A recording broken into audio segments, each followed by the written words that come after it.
Hello student, आज हम electrostatic chapter में आगे के टर्म्स को पढ़ेंगे, जिसमें मुख्यतः हम चार्ज की जो प्रॉपर्टी हमने पढ़ा था कि जो चार्जेस होते हैं वो एक दूसरे पर बल लगाते हैं। मीन्स एक चार्ज दूसरे चार्ज के ऊपर बल लगाता है। तो इसमें स्टूडेंट हमें ये तो समझ में आ गया था सिंपल एक्सपेरिमेंट से कि ये फोर्स अप्लाई कर रहा है, लेकिन कितना फोर्स लग रहा है ये कैसे पता चलेगा। तो इसके लिए एक साइंटिस्ट थे कूलम, उन्होंने एक्सपेरिमेंटली कुछ प्रयोग किया था। कुछ स्फेयर्स लेकर कुछ उनको चार्ज करके किसी तरीके से उनके ऊपर लगने वाले बल को फाइंड करने के लिए कुछ एक्सपेरिमेंट किया था, और उनका रिजल्ट हम लोगों को पढ़ना है। हम लोग जो है एक्सपेरिमेंट तो नहीं करने जा रहे हैं, डायरेक्ट हम लोगों को रिजल्ट पढ़ना है। आइए देखते हैं उन्होंने क्या रिजल्ट फाइंड किया था, और उनका रिजल्ट ही कहलाता है Coulomb's law. That law gives the magnitude of force between two charges when they are place somewhere in space. वो अगर कहीं प्लेस हैं, कहीं पे रखे हैं दो चार्ज, तो उनके बीच लगने वाला जो बल है उसके मैग्नीट्यूड को बताता है कूलम्स लॉ। आइए देखते हैं स्टूडेंट ये क्या कहता है। बहुत सिंपल सा स्टेटमेंट है स्टूडेंट। जैसे कि क्लास 11th में आप लोगों ने पढ़ा था, 9th में भी यहाँ तक कि आपने पढ़ा था यूनिवर्सल लॉ ऑफ ग्रेविटेशन। उसमें आपने देखा था स्टूडेंट कि सबसे पहले आपने पढ़ा कि अर्थ attracts every other object.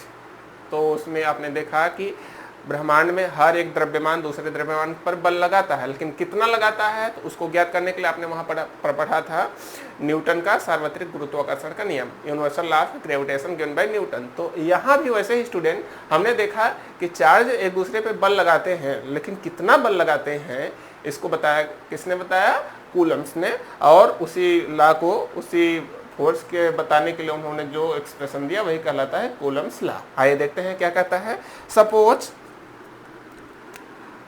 in some space, suppose you are considering this is vacuum।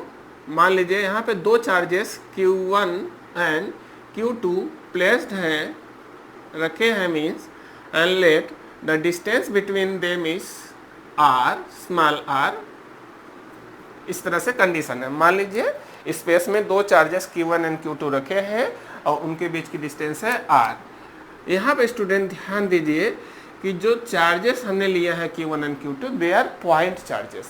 हमने क्या लिया है? Q1 एंड Q2 क्या है? These are the point charges. Point charges हमने क्यों लिया है, इस चीज को आए थोड़ा सा समझ लेते हैं स्टूडेंट। देखिए पॉइंट चार्जेस का अर्थ क्या होता है। आप जानते हैं स्टूडेंट, जो टर्म है चार्ज, इसको तो आप जानते हैं अच्छे से, लेकिन इसके साथ अगर पॉइंट है तो चार्ज की ही कोई प्रॉपर्टी बता रहा होगा। अच्छा देखिए पॉइंट क्या बताता है, हम जानते हैं पॉइंट अमाउंट को नहीं बताता है। स्पेशली जब हम कहते हैं पॉइंट तो हमारे मन में आता है साइज, अर्थात ये साइज को इंडिकेट कर रहा है कि जो चार्ज है, चार्ज का मैग्नीट्यूड नहीं, साइज मीन्स चार्ज डिस्ट्रीब्यूशन जो है उसके बारे में बात कर रहा है कि charge distribution is limited to a point. अर्थात जो भी चार्ज है सारा का सारा अगर एक पॉइंट पे है, देखिए मैग्नीट्यूड के बारे में नहीं बता रहा है, पॉइंट जो है सिर्फ लोकेशन के बारे में बता रहा है कि जितने भी चार्जेस हैं, जो भी अमाउंट ऑफ, जो भी मैग्नीट्यूड ऑफ चार्ज है, अगर वो एक एक्युमुलेट है एट ए सिंगल पॉइंट तो उसको हम कंसीडर करेंगे पॉइंट चार्ज। अच्छा पॉइंट चार्ज कहने का रीजन भी समझिए। जैसे कि हम लोग डिटरमाइन करने जा रहे हैं force between charges Q1 and Q2, और अगर इनके बीच में फोर्स लग रहा है तो, और ये देखा गया है कि ये फोर्स डिस्टेंस पे डिपेंड कर रहा है। तो अगर दो बड़े बड़े, मान लीजिए हम ऐसे ले लेते हैं, एक चार्ज यहाँ एक चार्ज ऐसा, ऐसे हम लिखते हैं Q1, let this is the Q2। और समस्या देखिए क्या होता, अगर इनके बीच की डिस्टेंस मेजर करनी होती तो आप कहाँ से कहाँ मेजर करते हैं, यहाँ से यहाँ, किनारे से किनारे नापते कि यहाँ से यहाँ नापते, समझ रहे हैं? डिस्टेंस मेजर करते कहाँ से कहाँ तक, समस्या आ जाती। इसीलिए हम लोग जो है डिफिनीशन में यूज कर रहे हैं पॉइंट चार्ज, ताकि एग्जैक्टली क्लियर रहे हमें चीजें, ठीक है।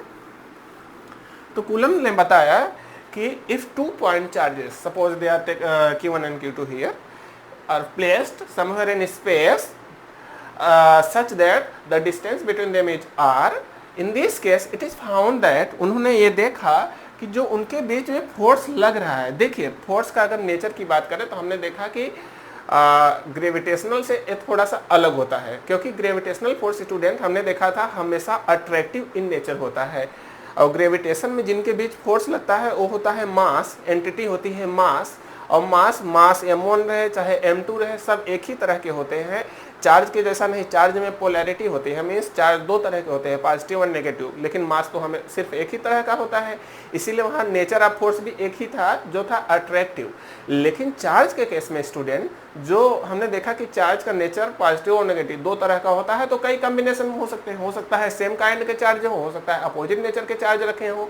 इसकी वजह से जो फोर्स है उसका नेचर भी अट्रैक्टिव भी हो सकता है और रिपल्सिव भी हो सकता है। ठीक है, दो चार्ज अगर रखे हैं तो उनके बीच का फोर्स अट्रैक्टिव भी हो सकता है और रिपल्सिव भी हो सकता है। इस बात का ध्यान रखना है। हालांकि कूलम्स लॉ में हम सिर्फ मैग्नीट्यूड की बात कर रहे हैं, न कि डायरेक्शन की अभी। ठीक है, तो उन्होंने कहा कि the force between these two charges, it is found that, ये देखा गया कि जब चार्जेस का मैग्नीट्यूड, चार्ज बड़ा ले रहे हैं, ज़्यादा अमाउंट का चार्ज है, तो फोर्स भी ज़्यादा लगा रहा है। Means force is directly proportional to magnitude of charges. मतलब फोर्स जो है डायरेक्टली प्रोपोर्शनल टू है Q1 and it is also directly proportional to Q2। तो इन दोनों को अगर हम साथ में लें तो क्या आएगा, आप लिख सकते हैं this is directly proportional to product of magnitude of charges. Means पहले का मैग्नीट्यूड अगर है Q1, सेकेंड चार्ज का मैग्नीट्यूड है Q2। ध्यान से समझिए स्टूडेंट, यहाँ पे हम सिर्फ मैग्नीट्यूड की बात कर रहे हैं। In this case it is found that the force acting between them is directly proportional to product of magnitude of both charges, product of first charge and second charge. ठीक है, एंड यहाँ पे देखिए क्या कोई और फैक्टर है जो चार्ज जो इनके बीच में डिटरमाइन कर रहा है कुछ भी। तो हम देख रहे हैं यहाँ पर एक और चीज़ है, वो है distance between the charges.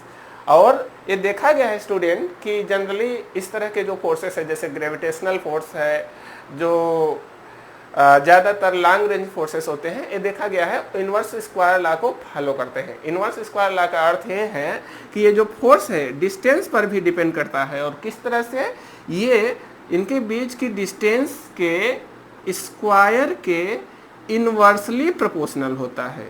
Distance के स्क्वायर के इनवर्सली प्रोपोर्शनल होता है, और इसी कंडीशन को कहते हैं स्टूडेंट इनवर्स स्क्वायर लॉ। समझिए इस चीज़ को, ये जो कंडीशन आ रही है यहाँ पर कि दूरी का जो स्क्वायर का इनवर्सली प्रोपोर्शनल है, इनवर्सली, और यहाँ स्क्वायर है तो स्क्वायर भी इसीलिए कहते हैं इनवर्स स्क्वायर लॉ।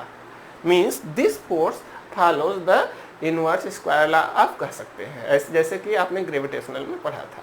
तो यहाँ पे स्टूडेंट हमने देखा कि जो फोर्स है, magnitude of force, this is depending on mainly two factors. First one is charges which are present there between whom we are finding the force, and the second factor is the distance between them। तो अगर हम इन दोनों को combine करें तो हमें देखिए क्या मिलेगा। हम यहाँ से पाते हैं कि हम लिख सकते हैं the force between them is directly proportional to. अब देखिए इसका मतलब फोर्स का जो फार्मूला बनेगा, अगर फोर्स के लिए कोई एक्सप्रेशन हम बनाएं तो उसमें Q1 आएगा, Q2 आएगा और R भी आना चाहिए। ये तीनों चीज़ें आनी चाहिए।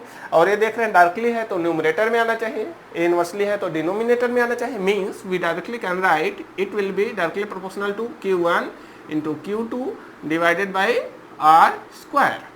समझ रहे हैं, Q1 Q2 divided by R square. देखिए स्टूडेंट, अगर हम सिर्फ मैग्नीट्यूड की बात कर रहे हैं, हम फोर्स का सिर्फ मैग्नीट्यूड चाहते हैं, तो यहाँ पे चार्ज का सिर्फ मैग्नीट्यूड लेंगे डायरेक्शन, क्योंकि अगर हम प्लस माइनस लगाएंगे तो यहाँ माइनस प्लस आएगा, तो कुछ और भी चीज़ें हमें उसके बारे में पता चलेंगी। लेकिन हम यहाँ पे सिर्फ चाह रहे हैं magnitude, so we will take only magnitude of charges Q1 and Q2 और simply you have to multiply them and finally determine the magnitude only. Okay, तो इस तरह से इस स्टेटमेंट जो हमने यहाँ पर रिलेशन प्राप्त किया अभी, इसी को कहते हैं कूलम्स लॉ। देखिए इसको हम कैसे बोलेंगे, the magnitude of force, F क्या है, मैग्नीट्यूड मतलब फोर्स कितना लग रहा है, अमाउंट ऑफ फोर्स, उसी को कहते हैं मैग्नीट्यूड। कितना बल लग रहा है, एक इस पर निर्भर करता है दो चीज़ों पे, चार्जेस के अमाउंट पर मीन्स चार्जेस के मैग्नीट्यूड पर, और दूसरा फैक्टर क्या है, डिस्टेंस बिटवीन द चार्जेस, उनके बीच की दूरी पर डिपेंड करता है। इसको आप स्टेटमेंट के फॉर्म में कैसे बोलेंगे, the magnitude of force between the two charges which are placed in space is given by, किस पर डिपेंड करता है, it is directly proportional to product of charges, and दूसरा क्या फैक्टर है, it is inversely proportional to square of distance between them. तो ये एक साथ मिलाकर जब बोलते हैं यह कहलाता है कूलम्स लॉ। ये है कूलम्स लॉ का एक मैथमेटिकल फॉर्म या एक्सप्रेशन के फॉर्म में। इसको और हम सिंप्लीफाई करें स्टूडेंट तो उसको हम लिख सकते हैं F इज इक्वल टू, हम जानते हैं प्रोपोर्शनल को हटाते हैं तो इक्वल साइन आता है विथ अ कांस्टेंट, ये आएगा Q1 into Q2 divided by R square.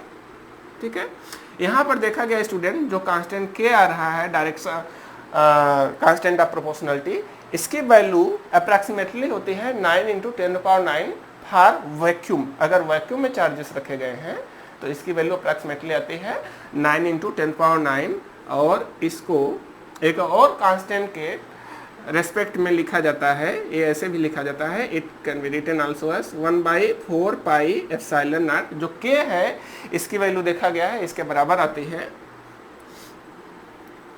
Q1 into Q2 divided by R का स्क्वायर। यहाँ पर Q1 इंटू Q2 का हम सिर्फ मैग्नीट्यूड ले रहे हैं, इस बात का हमेशा ध्यान रखेंगे स्टूडेंट। यहाँ पर जो कांस्टेंट ऑफ प्रोपोर्शनलिटी आया है 1/4 पाई एप्सिलॉन नॉट, इसकी वैल्यू लगभग वैक्यूम के लिए होती है 9 इंटू 10⁹। अगर हम यूनिट की बात करें स्टूडेंट, यहाँ से देखिए इसका वैल्यू होगा, अगर निकालना है तो बाकी सब को लेफ्ट में ले जाएंगे तो F into R square divided by Q1 Q2 हो जाएगा। तो 1/4 पाई एप्सिलॉन नॉट की यूनिट क्या आएगी, newton into metre square divided by coulomb square. तो ये हो जाएगा न्यूटन मीटर स्क्वायर पर कूलम स्क्वायर। ठीक है, ये हो गया इसका यूनिट। यहाँ पे जो कांस्टेंट एक और दिख रहा है स्टूडेंट एप्सिलॉन नॉट, इसको कहा जाता है, this is defined as permittivity of free space. इसको हम कहते हैं परमिटिविटी ऑफ फ्री स्पेस, और इसकी वैल्यू लगभग होती है 8.854। यूनिवर्सल कांस्टेंट है स्टूडेंट, तो इसकी का फिक्स वैल्यू होती है इंटू 10⁻⁻12। अगर यूनिट की बात करें स्टूडेंट, देखिए इसकी यूनिट क्या आएगी, ये सब एप्सिलॉन नॉट उधर ले जाइए तो ये सब वैल्यू जिधर आ जाएंगी तो आ जाएगा कूलम स्क्वायर पर न्यूटन पर मीटर स्क्वायर। ठीक है, तो ये हो जाएगा वैल्यू ऑफ एप्सिलॉन नॉट। अब यहाँ पे ध्यान से देखेंगे, इसका नाम में लगा है परमिटिविटी। परमिटिविटी परमिट शब्द से बना है, मीन्स ये जब कोई चार्ज स्पेस में रखा जाता है तो स्पेस कितना परमिट कर रहा है, कितना डेंसर होने की, किसको, वहाँ से जो फील्ड निकल रही है वहाँ इलेक्ट्रिक फील्ड को कितना डेंस होने की परमिशन दे रहा है, वही डिसाइड करता है epsilon not. That's why it is called permittivity of free space. समझिएगा जरा, इसका रोल है, क्योंकि अगर जो है इसके बीच में, दोनों चार्जेस के बीच में हम स्पेस की बजाय कोई और मीडियम रख दें तो परमिटिविटी ऑफ फ्री स्पेस नहीं लेंगे। यहाँ 1/4 पाई एप्सिलॉन नॉट की जगह यहाँ एप्सिलॉन नॉट जो है उसकी जगह आप लेंगे permittivity of that medium which is placed between them. ठीक है, इनके बीच में जो मीडियम होगा उसकी परमिटिविटी लेंगे। तो ये मैटर करता है, इस बात को ध्यान रखिएगा। ठीक है, यहाँ पर हमने सीखा कूलम्स लॉ, और ये इसको अगर आप ध्यान से देखेंगे स्टूडेंट तो इसमें जो फोर्स है इसके बारे में हम बहुत अच्छे से पहले से जानते हैं, क्लास 9 से जानते चले आ रहे हैं।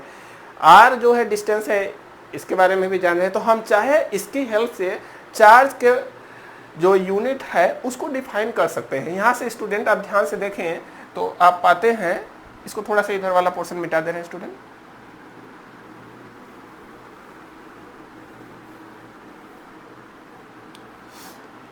ये वैल्यू याद रखिएगा, जरूरत पड़ती है। ये ध्यान दीजिएगा 1/4 पाई एप्सिलॉन नॉट की वैल्यू अप्रॉक्सीमेटली होती है 9 इंटू 10⁹। ये एग्जैक्ट नहीं है, अप्रॉक्सीमेट वैल्यू है। ठीक है, इस बात को ध्यान रखेंगे। तो अगर हम कूलम्स लॉ का जो फार्मूला है इसको देखें तो इसको हम रीअरेंज करके लिख सकते हैं Q1 into Q2 equal to हो जाएगा, Q1 इंटू Q2 की वैल्यू क्या हो जाएगी 1/4 पाई एप्सिलॉन नॉट। या अच्छा, हम चाहे डायरेक्टली इसको ऐसे रीअरेंज करने के बिना ही यहाँ एक बार फिर से लिखें ताकि आपको स्पष्ट रूप से दिखाई दे। वैसे दिख तो रहा है, चलिए चेंज कर लेते हैं।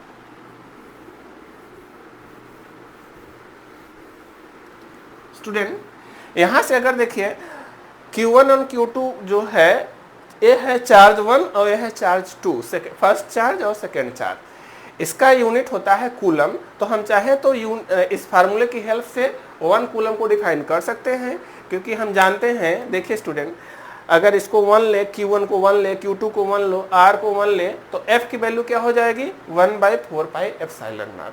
हाँ, तो ऐसा यूनिट में अगर लें, मीन्स हम अगर लेट Q1 इक्वल टू ले लें इक्वल टू Q2 ले लें, बराबर मान ले रहे हैं 1 coulomb, and let the distance between them R is 1 metre. इसका मतलब F जो आएगा वो भी ऐसा यूनिट में आएगा, मीन्स न्यूटन में आएगा। तो F की वैल्यू देखिए क्या होगी स्टूडेंट, अगर Q1 और Q2 1 है तो 1 × 1 इक्वल टू 1 होगा, डिवाइडेड बाई 1 का स्क्वायर दैट इज 1 होगा। इसका मतलब F इक्वल टू क्या आ जाएगा 1/4 पाई एप्सिलॉन नॉट, जिसकी वैल्यू अप्रॉक्सीमेटली होती है 9 × 10⁹। मीन्स इस केस में F की वैल्यू कितनी आएगी 9 × 10⁹ न्यूटन। ध्यान से देखिए बच्चों, इस वैल्यू को जरा ध्यान दीजिए, ये बहुत ही बड़ी वैल्यू है। आप देख पा रहे हैं ये 10⁹ मतलब के 3 रहता तो 1000, फिर मिलियन, फिर बिलियन, 9 बिलियन न्यूटन। समझ रहे हैं, ये बहुत ही बड़ा फोर्स है। आप समझ सकते हैं कि कूलम जो है कितना बड़ा अमाउंट होगा। इससे आप समझ सकते हैं कि इलेक्ट्रोस्टैटिक फोर्स कितना ज़्यादा स्ट्रांग होता है। ये बहुत ही स्ट्रांग फोर्स है। और यहाँ से आप कूलम के मैग्नीट्यूड को भी समझ पा रहे हैं। आप इससे क्या कहेंगे कि 1 कूलम उतना चार्ज होता है कि अगर हम 1 कूलम के 2 चार्ज को 1 कूलम मैग्नीट्यूड वाले 2 चार्जों को कहाँ रखें, 1 मीटर की दूरी पर वैक्यूम में रखें, तो उनके बीच पर कितना बल लगेगा 9 × 10⁹ न्यूटन। तो हम क्या कहेंगे कि वो दोनों चार्ज के जो मैग्नीट्यूड है वो है 1 कूलम। समझ पा रहे हैं आप स्टूडेंट, ठीक है।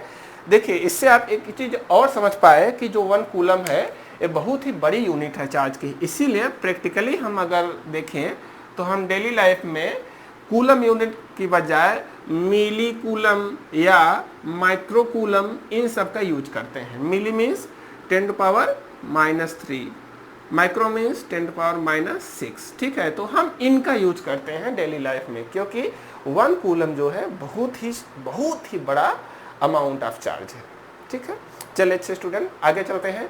यहाँ पे हमने अभी सीखा कि अगर 2 चार्ज रखे हैं कहीं पर स्पेस में तो उनके बीच लगने वाला फोर्स कौन से फैक्टर पर डिपेंड करता है, और it is given bye Coulomb's law. तो हमने देखा इसके बारे में। आइए आगे सीखते हैं स्टूडेंट। देखिए हमने अभी जो सीखा, हमने देखा कि फोर्स कितना लग रहा है, लेकिन हम जानते हैं स्टूडेंट जो फोर्स होता है वो वेक्टर क्वांटिटी है, और यदि ये वेक्टर क्वांटिटी है then it must have some direction. इसमें कुछ ना कुछ डायरेक्शन होगी। तो इसको हम चाहे तो वेक्टर के फॉर्म में रिप्रेजेंट कर सकते हैं। तो अगर वेक्टर के फॉर्म में रिप्रेजेंट करते हैं तो यही कहलाता है Coulomb's law in vector form.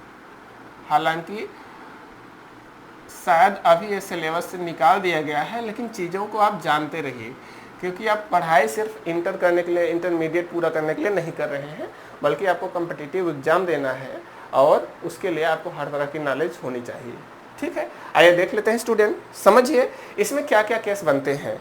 देखिए चूंकि हम वेक्टर के बारे में जानना चाह रहे हैं, वेक्टर फॉर्म में पढ़ना चाह रहे हैं, तो हमें वेक्टर के बारे में पता होना चाहिए। हम मानकर चल रहे हैं क्लास 11th में जो मोशन इन प्लेन चैप्टर था जिसमें आप वेक्टर के बारे में पढ़े थे, उनके बारे में अच्छे से जान रहे हैं, तो ये मानकर हम चल रहे हैं, ठीक है।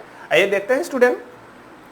देखिए इसमें कंडीशन क्या क्या बनता है। हमने देखा कि जो फोर्स की डायरेक्शन है वो डिपेंड करती है नेचर ऑफ चार्जेस पे।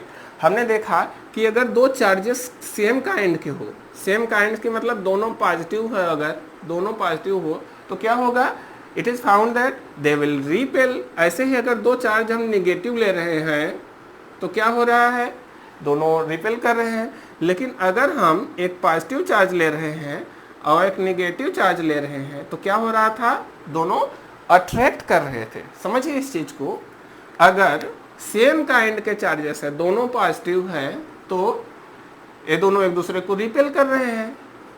दोनों नेगेटिव है तब भी रिपेल कर रहे हैं।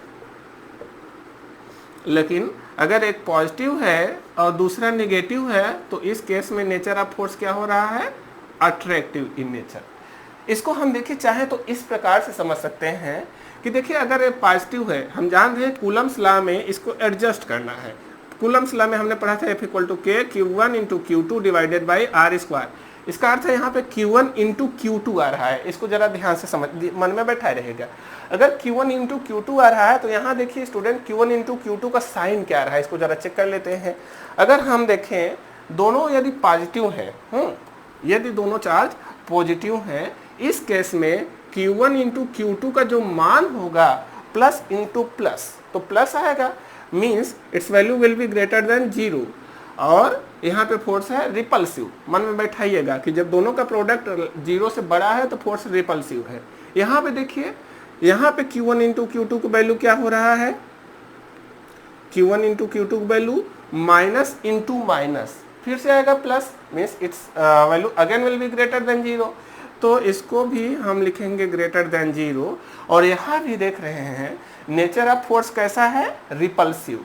तो हम ये कह सकते हैं कि जब product of charge greater than 0 हो उस केस में फोर्स का नेचर क्या होगा, रिपल्सिव।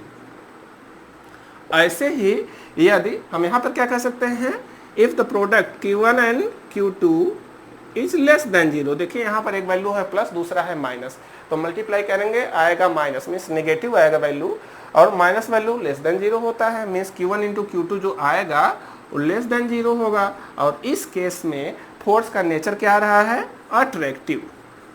ठीक है, तो यहाँ से हम एक कॉन्सेप्ट मन में रख सकते हैं कि अगर चार्जेस का प्रोडक्ट, मैग्नीट्यूड ऑफ चार्ज नहीं कह रहे हैं, उनके साइन के साथ ले रहे हैं, चार्जेस का प्रोडक्ट जो है ग्रेटर देन 0 हो तो फोर्स होगा रिपल्सिव। मतलब Q1 जो है Q2 पे Q2 की दिशा में लगाएगा, Q2 Q1 पे Q1 की दिशा में लगाएगा। समझ रहे हैं, अगर हम Q1 और Q2 ले ले तो हम देख रहे हैं Q1 पे बाहर की तरफ, Q2 पे भी बाहर की तरफ, ऐसे ही इसमें भी हो रहा है, लेकिन इस केस में अपोजिट केस हो जा रहा है। मीन्स जब उनका नेचर अपोजिट पे हो तो फोर्स का नेचर जो है अट्रैक्टिव हो जा रहा है। इसी को आइए हम एक्सप्रेशन में यूज करते हैं स्टूडेंट, समझिए। इस बात को ध्यान में रखिएगा, इसको हम आगे यूज करने वाले हैं। मान लीजिए स्टूडेंट, एक हम ग्राफ बना रहे हैं, मीन्स कोऑर्डिनेट एक्सिस में हम, चूंकि हमें वेक्टर फॉर्म में लेना है तो हमें उनका पोजीशन वेक्टर देखना पड़ेगा, फोर्स का डायरेक्शन देखना पड़ेगा, इसका मतलब हमें ग्राफ बनाने की आवश्यकता है। Let these are the axis and suppose 2 point charges Q1 and Q2 are placed such that their position vectors are, मान लीजिए दो चार्ज Q1 और Q2 स्पेस में कहीं प्रेजेंट है इस तरह से कि Q1 जो है इसका पोजीशन वेक्टर है R1 एंड जो Q2 चार्ज है इसका पोजीशन वेक्टर है R2। ठीक है, पोजीशन वेक्टर जानते ही होंगे आप student. Position vector is the vector which tells the position of any point with respect to origin. हाँ, ओरिजिन के रिस्पेक्ट में जो पोजीशन बताता है वही कहलाता है पोजीशन वेक्टर। ठीक है, तो आप देख पा रहे हैं वेक्टर R1 जो है Q1 की पोजीशन बता रहा है, R2 Q2 की पोजीशन बता रहा है। आप समझिएगा स्टूडेंट ज़्यादा ध्यान से, इन दोनों हम जानते हैं कि जो कूलम्स लॉ है इसको हम यहाँ पे लिख दे रहे हैं ताकि आपके मन में बना रहे, मैग्नीट्यूड के फॉर्म में, इक्वल टू होता है 1/4 pi epsilon not Q1 into Q2 divided by R square.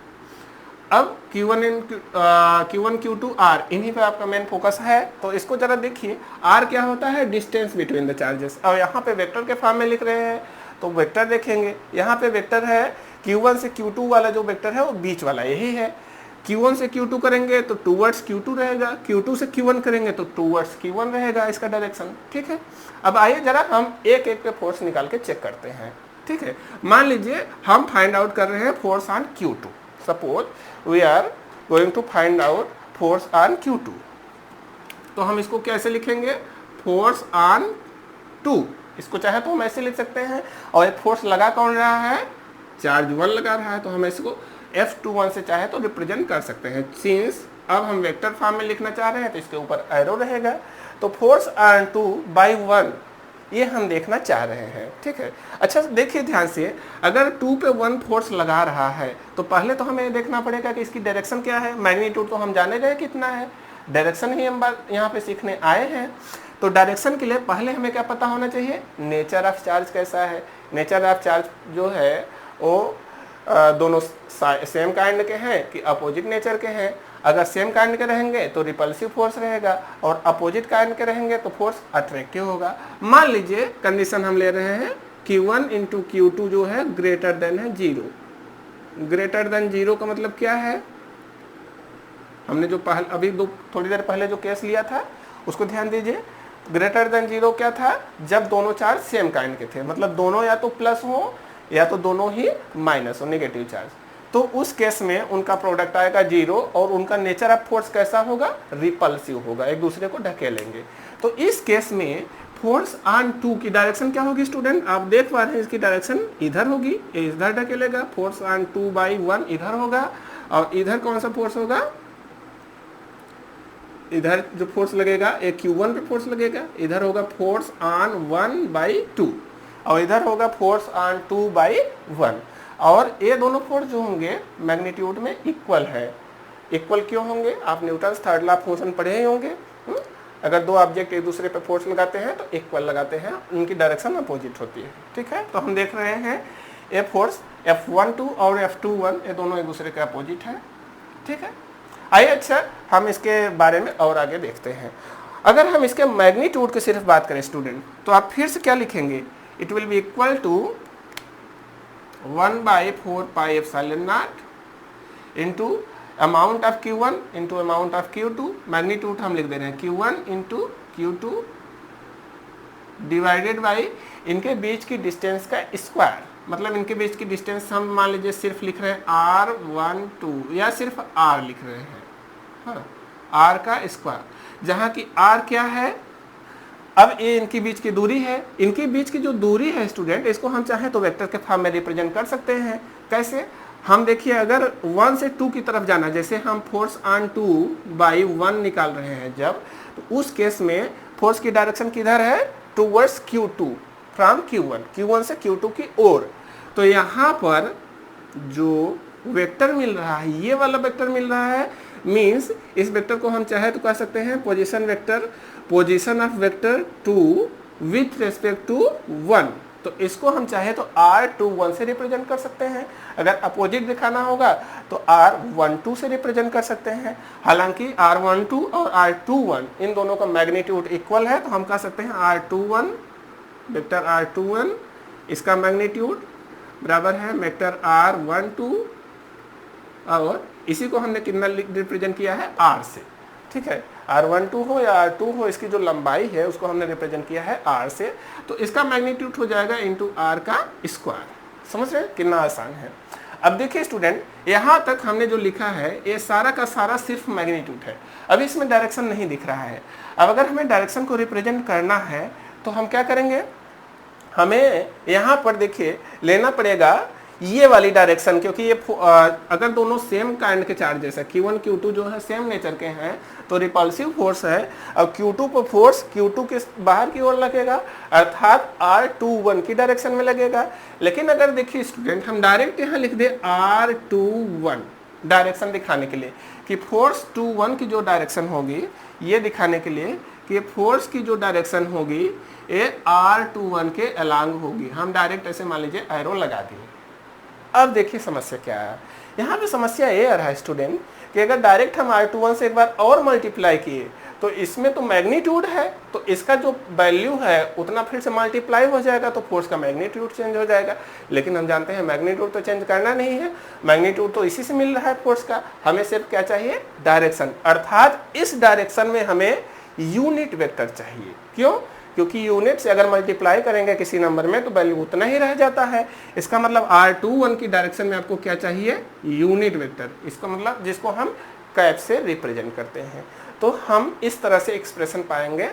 अब यहाँ पे देखिए फोर्स का जो डायरेक्शन दिख रहा है, इसमें हम देख रहे हैं वेक्टर राइट हैंड साइड में आ रहा है। इसका मतलब फोर्स में मैग्नीट्यूड भी है और डायरेक्शन भी है, तो हम इसको क्या कहेंगे, कूलम्स लॉ अब की वेक्टर फॉर्म में है। इसी को हम चाहें तो फिर से एक और तरह से रीअरेंज करके लिख सकते हैं स्टूडेंट। इसको हम चाहें तो कह सकते हैं it also can be expressed as F21 will be given by 1/4 pi epsilon naught magnitude of Q1 into Q2 divided by, अब देखिए हम जानते हैं कि जो यूनिट वेक्टर होता है स्टूडेंट, यूनिट वेक्टर होता है जो कैसे प्राप्त किया जाता है, किसी भी वेक्टर में उसी के अगर मैग्नीट्यूड से डिवाइड कर दें तो उसी के डायरेक्शन में हमको मिलता है यूनिट वेक्टर। इसका मतलब जैसे R21 वेक्टर है, इसका हमें यूनिट वेक्टर फाइंड करना है, तो हम क्या करेंगे, R21 में इसी के मैग्नीट्यूड से, R21 का मैग्नीट्यूड जो है उसी से क्या कर दे, डिवाइड, तो हमको यूनिट वेक्टर मिल जाएगा। मींस हम चाहें तो इसको R21 के मैग्नीट्यूड से डिवाइड कर दें तो हमको यूनिट वेक्टर मिल जाएगा। तो R21 का जो मैग्नीट्यूड है कितना है, R है, तो हम चाहे इसको इसमें प्लेस कर दे वैल्यू, तो देखिए क्या हो जाएगा, R21 की जगह हम क्या लिखेंगे, कैप की जगह R21 vector divided by R21 का मैग्नीट्यूड, और मैग्नीट्यूड कितना है, R के बराबर है, तो ये हम R21 कैप की जगह लिख सकते हैं। अब देखिए R यहाँ जब नीचे आएगा तो R स्क्वायर था, उसमें फिर से मल्टीप्लाई होगा तो R क्यूब हो जाएगा। मीन्स इसको हम लिख सकते हैं R क्यूब इंटू R21। अब कि हम डायरेक्ट वेक्टर लगा सकते हैं, समझ रहे हैं। यहाँ पे आपने देखा कि अब डायरेक्ट वेक्टर लगा सकते हैं क्योंकि R से हमने उसको डिवाइड भी कर दिया है, फाइनली उसकी वैल्यू पर कोई प्रभाव नहीं पड़ेगा। तो इसको देखिए याद करना कितना आसान है। आपने देखा कि यहाँ F21 है तो यहाँ R21 है, यहाँ पर ऐसे ही अगर F12 लिखेंगे तो वहाँ पे R12 हो जाएगा। इसको स्टूडेंट आप चाहें तो चार्जेस अपोजिट नेचर का भी लेकर चेक कर सकते हैं, फाइनली रिजल्ट इसी तरह का है, ठीक है। तो ये है Coulomb's law in vector form, इसको आप ध्यान में रखेंगे। आपने देखा कि इस तरह से force on vector 2, force on charge 2 by charge 1 की डायरेक्शन क्या होगी, पोजीशन वेक्टर।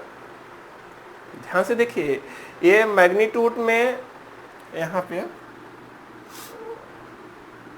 Q1 और Q2 मैग्नीट्यूड सिर्फ नहीं लेंगे, डायरेक्शन भी दिखा रहे हैं ना, तो ये तो पॉजिटिव ही है। तो आप देखेंगे स्टूडेंट कि Q1 Q2 पॉजिटिव है तो F21 की डायरेक्शन क्या होगी, R21 में। लेकिन अगर Q1 इंटू Q2 निगेटिव आ रहा है तो फोर्स अट्रैक्टिव हो जाएगा, और यहीं पे आप देखेंगे कि इसकी वैल्यू खुद ही इन दोनों के प्रोडक्ट में माइनस आ जाएगा, तो माइनस जैसे ही लगेगा तो खुद ही direction of position vector reverse हो जाएगा, अर्थात फोर्स की डायरेक्शन भी अपोजिट हो जाएगी। तो फार्मूला फाइनली यही रह जाएगा, अर्थात जो चार्ज है उनका नेचर चाहे सेम हो चाहे अपोजिट नेचर हो, फार्मूला आपको ऐसा ही मिलेगा, ठीक है। तो इसको जो है आप चाहे तो फिर से एक बार करके देख लीजिए, ठीक है। आइए चलते हैं आगे, हम इसको इरेज करते हैं स्टूडेंट।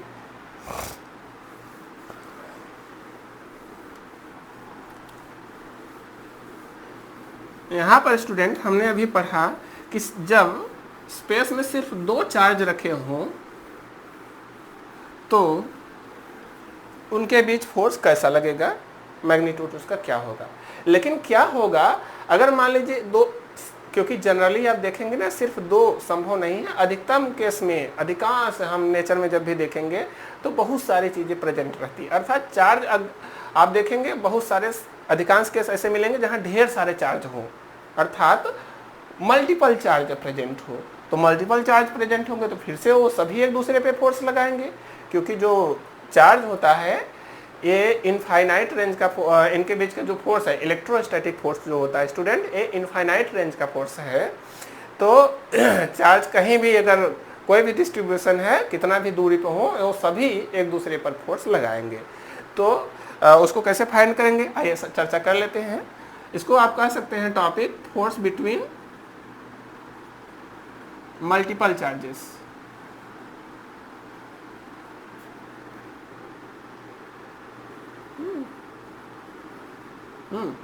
मतलब force between system of charges भी कह सकते हैं, मतलब ढेर सारे चार्जेस का एक सिस्टम है, उसमें जो फोर्स होगा वो किस तरह से वर्क करेगा। आइए इसको देखते हैं स्टूडेंट, समझिए। मान लीजिए कोई एक स्पेस है जहाँ पे ढेर सारे चार्जेस प्रेजेंट है।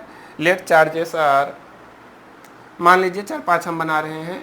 Late charge Q1 is placed having position vector R1, charge Q2, charge Q3, charge Q4, whatever, charge Q5, ठीक है। मान लीजिए ढेर सारे चार्ज प्रेजेंट है। Let this is Q2, Q3, Q4 and let this is the Q5 having position vectors R1, let Q2 have a position vector R2, Q3 have a position vector R3, Q4 have a position vector R4 and in the same way suppose Q5 have a position vector R5, ठीक है। हमने 5 लिया है, आपका मन करे इससे ज़्यादा ले सकते हैं। What ever the number of charges, rule will be same for everything, ठीक है, सबके लिए सेम रूल रहेगा, तो इसमें आपको घबराना नहीं है। हमने 5 लिया ऑलरेडी, मोर देन सफिशिएंट है। अब समझिएगा जरा स्टूडेंट, जब यहाँ पे ढेर सारे चार्ज डिस्ट्रीब्यूटेड हैं, अब हम जानते हैं ऐसा तो है नहीं कि जब हम बोलेंगे चलो अब शुरू हो जाओ तब ये चार्ज फोर्स एक दूसरे को लगाना शुरू करेंगे, ऐसा कुछ नहीं है। चार्ज अगर रखे हैं, उसकी नज़दीकी में कोई और चार्ज है, उसके क्षेत्र में कोई और चार्ज है आसपास, तो उस पर फोर्स लगाएगा बाय इटसेल्फ, ठीक है। ऐसा भी नहीं है कि एक चार्ज है, दूसरा है, तीसरा है, तो ये दोनों पहले आपस में डिसाइड करेंगे कि हम लगाएं कि तुम लगाओ, ऐसा नहीं है। ये सब देखिए सोचने समझने वाली चीज़ें नहीं है, ये सब आपस में सोचते नहीं है, ठीक है। ये इसका अपना काम करेगा, ये अपना काम करेगा। सिंपली चार्जेस की प्रॉपर्टी है कि जितने चार्ज हैं वो दूसरे चार्ज पे फोर्स लगाते हैं, ये सिंपल सा प्रॉपर्टी है, उसी को ये फॉलो करेंगे, ठीक है। अच्छा स्टूडेंट, इससे पहले क्या आपने सुपरपोजिशन प्रिंसिपल पढ़ा है?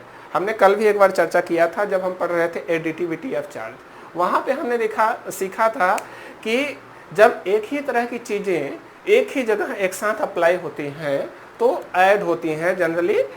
अब उसमें डिपेंड करता है कि कौन सी राशियाँ एक जगह अप्लाई हो रही हैं, एक जगह पहुँच रही हैं, वो स्केलर है या वेक्टर। अगर स्केलर क्वांटिटी है तो एल्जेब्रिकली वो ऐड होती हैं, और वेक्टर क्वांटिटी है तो वेक्टरली मीन्स आप कह सकते हैं वेक्टर मेथड से ऐड होती हैं। उनका जो वहाँ पे रिजल्टेंट आएगा वो वेक्टर सम के इक्वल होता है। अब यहाँ पे हमारा उद्देश्य क्या है समझिए, हम फाइंड क्या करना चाहते हैं, हम चाह रहे हैं फोर्स फाइंड करना, जबकि मल्टीपल चार्ज, ढेर सारे चार्ज प्रेजेंट हो, लेकिन फोर्स निकाल रहे हैं तो किसी एक पर निकाल रहे होंगे, ठीक है। मान लीजिए हम कोई चार्ज लिए हैं सिर्फ Q, या चलिए Q1 ही ले लिए। मान लीजिए चार्ज Q1 जो है इसको ही खाली हमारा फोकस रख रहे हैं कि इस पर कितना फोर्स लग रहा है। तो इस पर जो फोर्स लगेगा स्टूडेंट, हमने देखा कि चार्ज तो सभी फोर्स लगाएंगे, Q1 पे Q2 भी फोर्स लगाएगा, Q3 भी फोर्स लगाएगा, Q4 भी लगाएगा, Q5 भी लगाएगा। जितने भी चार्ज प्रेजेंट रहेंगे सब अपनी तरफ से फोर्स लगाएंगे। तो इस पर जो फोर्स होगा Q1 पे वो सभी के फोर्सेस की वजह से होगा, अर्थात हमें यहाँ क्या फाइंड करना पड़ेगा, नेट फोर्स। समझ रहे हैं? और नेट फोर्स के लिए हम जानते हैं स्टूडेंट, फोर्स क्या है, एक वेक्टर क्वांटिटी। और वेक्टर क्वांटिटी जब एक से अधिक एक ही जगह अप्लाई होती हैं तो वहाँ यूज होता है प्रिंसिपल ऑफ सुपरपोजिशन। जब आप यूज करेंगे तो वहाँ पे आप क्या कहेंगे, नेट फोर्स। जैसे यहाँ पर फोर्स है तो क्या कहेंगे, net force on any charge will be equal to vector sum of all the forces acting on that, ठीक है। उस पर जितने भी फोर्स लग रहे हैं उन सभी फोर्सेस का क्या हम फाइंड कर लेंगे, वेक्टर सम। तो हम क्या फाइंड, हमें मिल जाएगा net force on that charge. Means हम कह सकते हैं force on charge 1 will be given by, अब इस पर देखिए कौन कौन से फोर्स लग रहे हैं। 1 पे 2 लगा रहा है, 1 पे 3 लगा रहा है, 1 पे 4 लगा रहा है, 1 पे 5 लगा रहा है। ये सभी फोर्सेस जो हैं अलग अलग दिशा में लग रहे हैं। इसका अर्थ ये हुआ कि जो नेट फोर्स होगा डायरेक्टली नहीं बल्कि कैसे ऐड होगा, वेक्टर मेथड से ऐड होगा। तो नेट फोर्स जो होगा on that charge will be equal to vector sum of all the forces applied by different charge on that one। ठीक है, अब इसको अगर हम न्यूमेरिकली लिखना चाहें तो आराम से ऐसे लिख सकते हैं। हमने देखा था स्टूडेंट की फोर्स ऑन 1/2 को हम कैसे लिख सकते हैं, it can be represented as 1/4 pi epsilon naught. इसकी वैल्यू हमने देखा था कितनी हो रही है, इसको हम लिख सकते हैं 1/4 pi epsilon not Q1 into Q2 divided by R12 के बीच में जो डिस्टेंस है इंटू यूनिट वेक्टर R12 की कैप, इसका स्क्वायर होगा R12 का जो डिस्टेंस है इनके बीच का, इंटू R12 कैप। कैप क्यों लगाते हैं, यूनिट वेक्टर है क्योंकि ये डायरेक्शन को सिर्फ बताने के लिए यूज हुआ है, इससे मैग्नीट्यूड पे कोई फर्क नहीं पड़ना चाहिए। ठीक है, तो ऐसे ही F12 की जैसे ही F13 आ जाएगा, F14 आ जाएगा, सारे फोर्स इसी तरह से आएंगे। तो जो नेट फोर्स होगा ऑन चार्ज 1 उसकी वैल्यू क्या हो जाएगी, हम लिख सकते हैं so value of net force means F net can be represented as 1/4 pi epsilon, तो सब में कॉमन है तो एक कॉमन हो जाएगा, अंदर क्या बचेगा Q1। अब देखिए Q1 भी सब में कॉमन रहेगा, चलिए एक लाइन एक्स्ट्रा ही लिख लेते हैं, इसको लिखा जा सकता है Q। अब देखिए 1 पे जो दूसरा फोर्स लगा रहा है कितना लगा रहा है, Q1 Q2 बाई R12 का स्क्वायर इंटू R12 की कैप। कैप क्यों लगाए हैं, ये डायरेक्शन बता रहा है, प्लस Q1 पे और कौन लगा रहा है, Q3 लगा रहा है, मीन्स इसका वैल्यू क्या आएगा Q1 Q3 डिवाइडेड बाई इनके बीच की डिस्टेंस R13 होगी, इसका स्क्वायर, और डायरेक्शन को कैसे लिखाएंगे R13 कैप, ऐसे दिखा दिए, प्लस ऐसे ही चाहे जितने चार्ज हैं आप इनको ऐड करते चले जाएंगे। समझ रहे हैं हम, तो इस तरह से आप नेट फोर्स का मैग्नीट्यूड एंड डायरेक्शन दोनों डिटरमाइन आसानी से कर सकते हैं स्टूडेंट।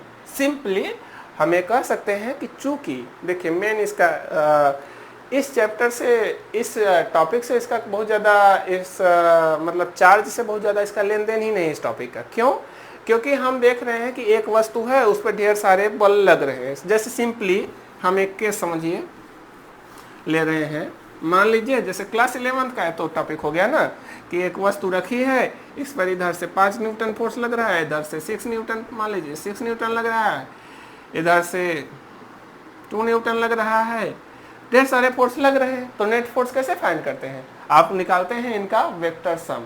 वेक्टर सम कैसे निकालते हैं ये आपको पता होना चाहिए, तो अगर नहीं पता है तो अभी हम क्लास 11 का वीडियो बनाएंगे तो उसमें आप देख लीजिएगा। ठीक है, तो इसको इरेज कर दे रहे हैं। कुल मिला के यहाँ भी वही हो रहा था।